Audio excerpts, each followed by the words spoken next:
বোমা মজুত করা হবে। বিরোধীরা কথা বলতে পারবে না, ভোটাররা ভোট গ্রহণ কেন্দ্রে যেতে পারবে না, অবাধে ভোট লুণ্ঠন হবে, অবাধে জনপ্রতিনিধি তৈরি হবে। তারপরে সবাইকে নমস্কার করে বলবে উন্নয়নের যোগ্যে আপনারা যে আমাদের উপরে আস্থা রেখেছেন এর জন্য আমরা ধন্যবাদ। এটাই তো বলি।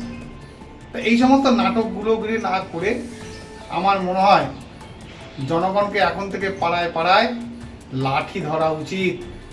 আর শাসক দলের উপরে আর সরকারের উপরে আর নির্ভর করা ঠিক না। সমাজে যত দুষ্কৃতি আছে মেরে বের করে দিতে হবে, মেরে। কোনো পুলিশ কোনো কিচ্ছু কারোর দ্বারা হবে না। একবার এই আন্দোলন শুরু হোক, সব নেতারা ঘরে ঢুকে যাবে, সব নেতারা। একবার এই আন্দোলন শুরু হোক, এক ধারসে মার আরম্ভ হোক। গতকাল দমকল, আজকে রেজিনগর বোমা বিস্ফোরণ, মৃত্যু, কি বলবেন? এখন তৃণমূল থাকবে আর বোম বাদ থেকে মারা যাবে না তো হয়নি। যতক্ষণ তৃণমূল থাকবে এইসব থাকবে। বোম বলই এখন তৃণমূলের বল। সর্বত্র এখন চলছে দখলদারি রাজ।